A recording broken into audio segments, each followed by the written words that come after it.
Investigando sobre la guerra de Malvinas, una noticia me atrapó. La historia de Humberto Chazampi, un soldado que, en las islas, tras la rendición, perdió la carta que le escribió su madre. Hace unos años esa carta volvió a la luz en un remate por internet. ¿Dónde estará aquella carta? ¿Lograré encontrar a Chazampi? Andando tras sus pasos, me encontré con otro excombatiente, Marcelo Llambías. En el libro Picture from Far Away se publicaron sus fotos.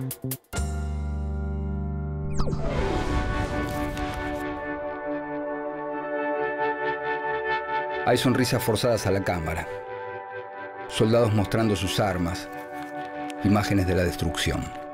En el fondo, detrás de los ojos de los militares argentinos e ingleses, puedo intuir los mismos deseos: que la guerra termine, recibir noticias de los seres queridos, volver sanos y salvos a casa. Estos mismos temas fueron los que conmovieron al periodista Daniel Santa Cruz cuando escribió la novela Kelperland. Voy a llamarlo, tal vez él puede ayudarme a encontrar alguna pista que me lleve a Chazampi. Hola Daniel, ¿cómo te va? Te habla Federico Bandajasi. Hola Federico, ¿cómo andás? Tanto tiempo. Bien, muy bien. Daniel, vos escribiste una novela, Kelperland, y vos sabés que estoy buscando información sobre el tema Malvinas. ¿Podremos encontrarnos en algún momento? Sí, ningún problema, Federico. Te pido que sea por la mañana. Yo a la tarde tengo radio, no puedo. Bueno, vos también. Sí, estamos a la misma hora. Si te parece bien, a la mañana. Sí, perfecto. Mañana a las 10 a mí me queda bárbaro. Pasate por la oficina y tomamos un café y charlamos. Ok. Un abrazo grande, Daniel, ¿eh? Abrazo.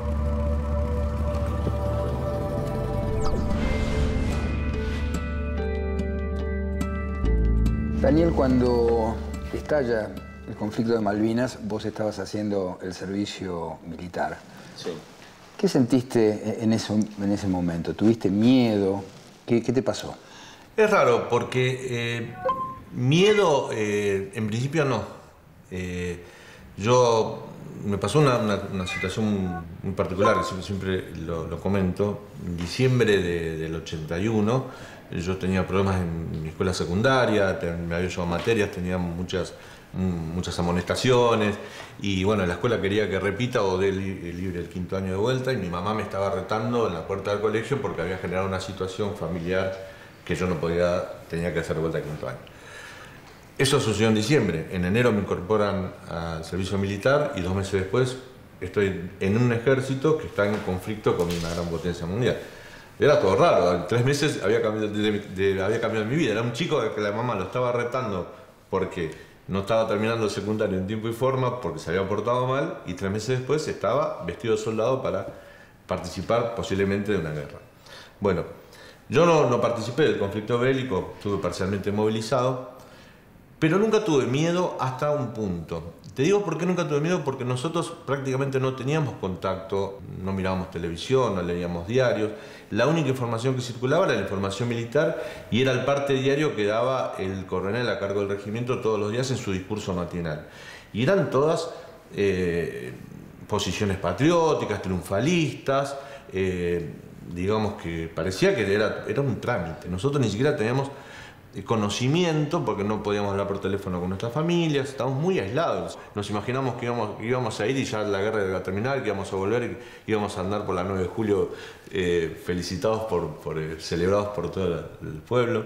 Hasta que un día yo estaba en la escuela de infantería, en la escuela de infantería estaba el comando de alta avanzada, que lideraba uno, Heraldo Rico era uno de los líderes, y eran militares profesionales. Hicieron un entrenamiento de lo que podía ser la toma del regimiento y yo estaba de guardia y en una de las tomas ellos empiezan a insultarnos en inglés y ahí tuve miedo porque ahí me di cuenta que lo que y sin embargo yo no sabía que se trataba de un entrenamiento, pero ese día tuve miedo.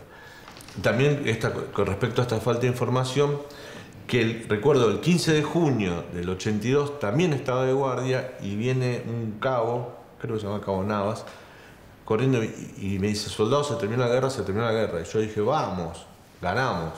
Fíjate lo que yo pensaba, ganamos. Y dice: no celebre, ¿cómo celebra? Me reta Dice, ¿cómo se lee? Nos rendimos. Y yo, ¿cómo nos rendimos si estábamos ganando? Porque la verdad que hasta el día anterior toda la información que a nosotros nos daban en esos discursos, estábamos ganando la guerra. O sea, teníamos mucha menos información que el pueblo argentino, que también tenía bastante poca. Entonces hasta fue una sorpresa el resultado. Daniel, ¿cómo dirías que impactó la guerra en nuestra generación? ¿Se impactó? ¿Cuál fue esa marca generacional? Yo creo que la guerra de Malvinas, como la dictadura militar, forman parte de la misma tragedia, con los mismos responsables. Es muy difícil separar a nuestra generación la guerra de la dictadura. Entonces nos impactó muchísimo, pero siempre tuve la sensación que ese impacto se desvaneció en las generaciones posteriores. Se fue desvaneciendo. La razón, no sé si nos avergüenza lo patriótico, la derrota, si la dictadura en definitiva superó la importancia de Malvinas. Los juicios a las juntas fueron tan importantes que nos demostraron toda unas aberraciones para las cuales no nos dejaba llamar la atención. Y bueno, todo eso se puso por encima en el nivel de importancia de lo que fue la guerra de Malvinas. Mira, hay una anécdota.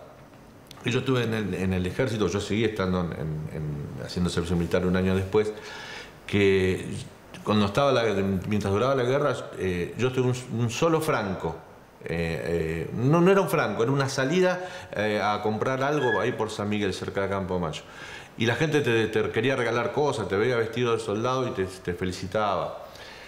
Cuando terminó la guerra, muchos chicos que habían participado se fueron de baja, yo me tuve que quedar mucho más tiempo de lo que era, hice un servicio militar bastante prolongado porque había pocos soldados, y entonces teníamos que hacer un montón de cosas más de las que hacíamos habitualmente. Pero cuando salíamos a la calle la gente nos trataba mal, si te habían vestido de soldado. Era como que te culpaba de la derrota. A mí, que era colimba, imagínate a los oficiales y suboficiales. Por eso creo que a nosotros nos marcó a fuego.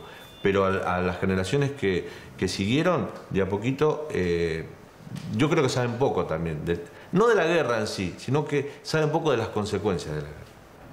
Y vos hablabas de la vergüenza de la derrota. Ahora, sin embargo, Estados Unidos sufrió una derrota tremenda en Vietnam, y sin embargo eso generó una cantidad de literatura, películas, toda una cultura en contra y a favor. Se escribió mucho y se sigue hablando de Vietnam.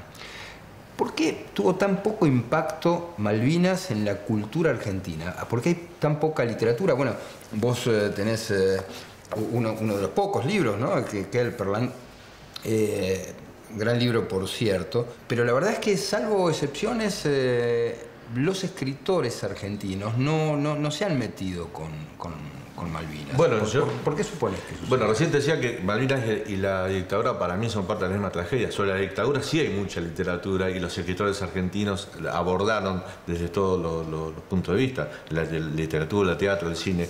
Hay poca ficción, hay poca literatura sobre Malvinas.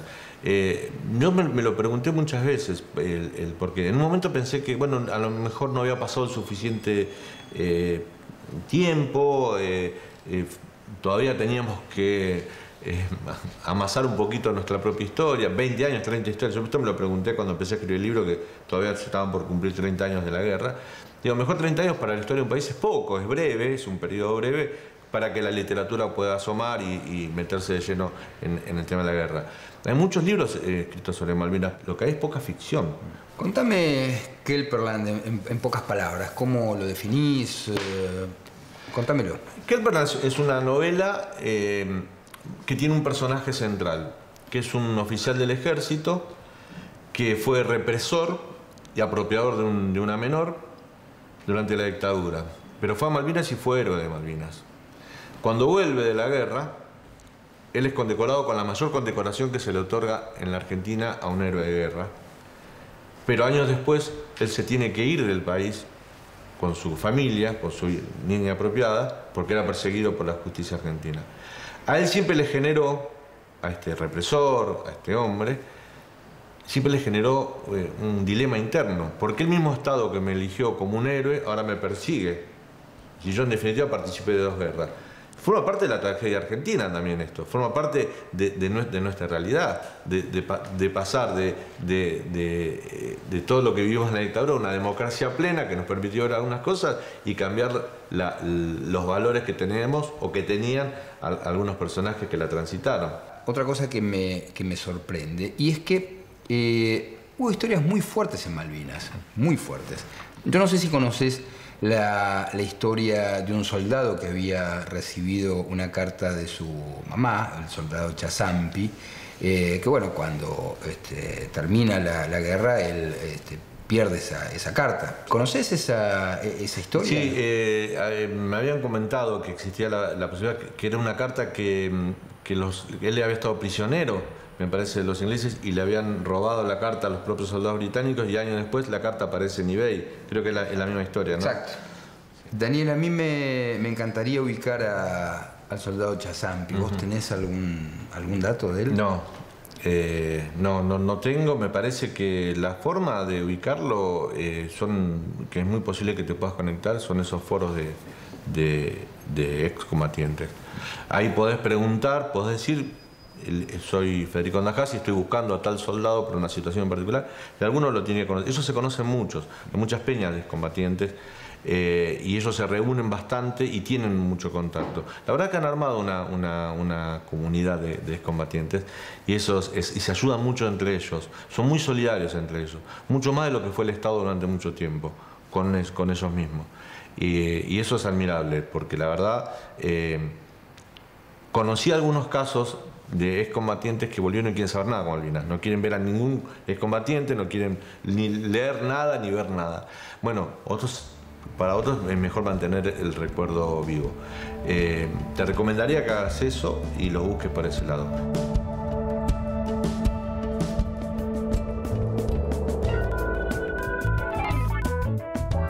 Ya agoté todas las posibilidades de encontrar al soldado Chazampi. Escribí en distintos foros, mandé mails a varias organizaciones y revisé todas las redes sociales. Extrañamente, la búsqueda sigue en blanco.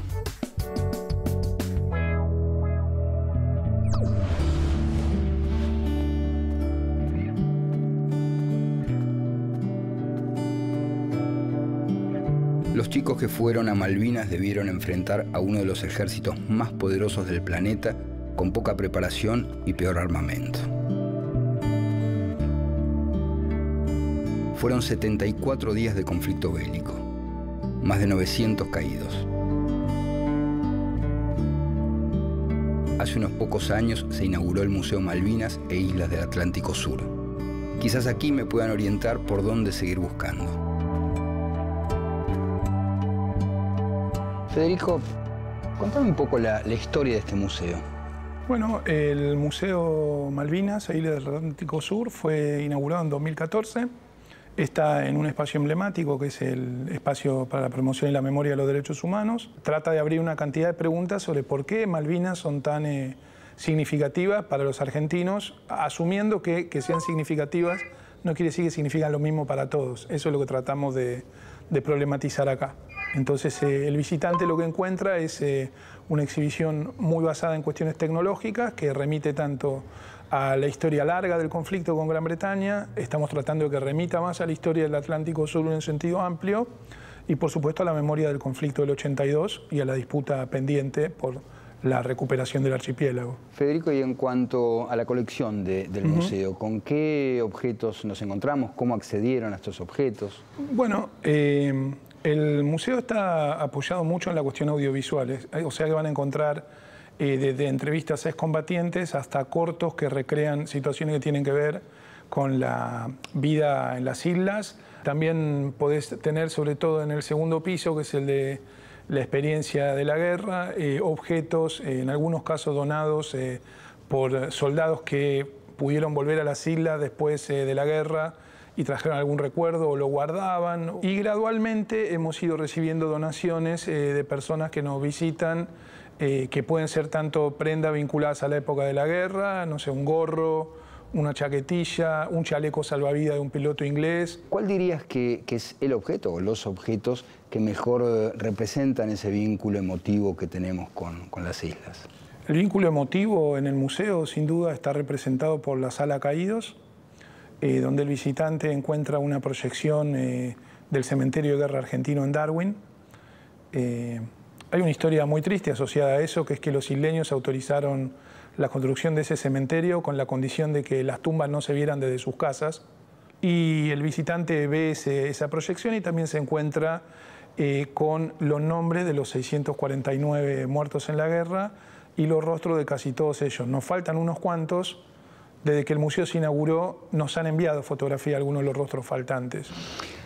Hay un capítulo que a mí me parece que es el punto que uno puede encontrarse con la tragedia que significó la guerra de Malvinas, que son las cartas. Sí.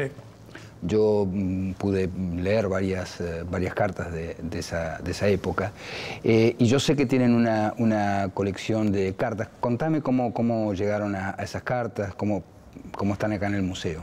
Bueno, muchas fueron por donación, tenemos algunas exhibidas. Hubo otras que a través del Ministerio de Defensa llegaron al museo y creo que hace un año, en la medida que sus destinatarios y o remitentes fueron identificados, se les devolvieron en un acto acá.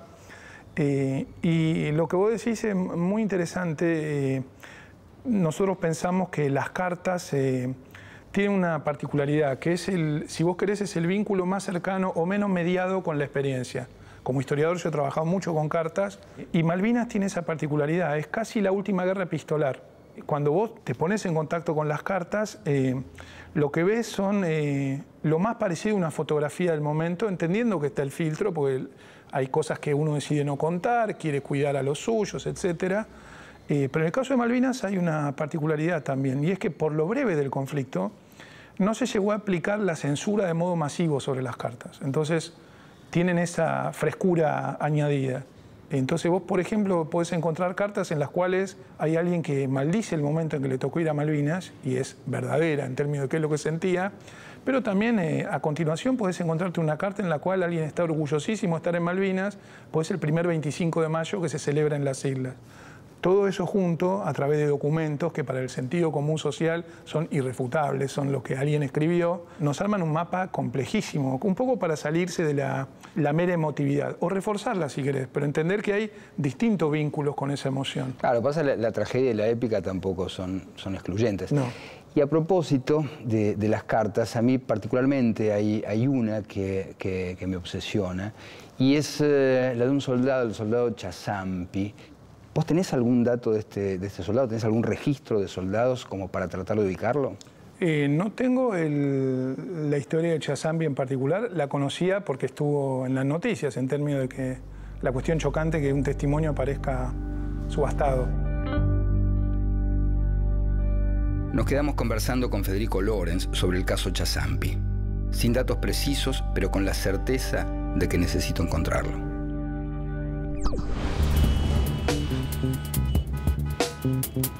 Ya están activos todos los frentes de búsqueda. Siento que estoy cerca de su entorno. Ojalá el destino me sorprenda de la misma manera que lo hizo aquella carta que le arrebataron hace más de 30 años.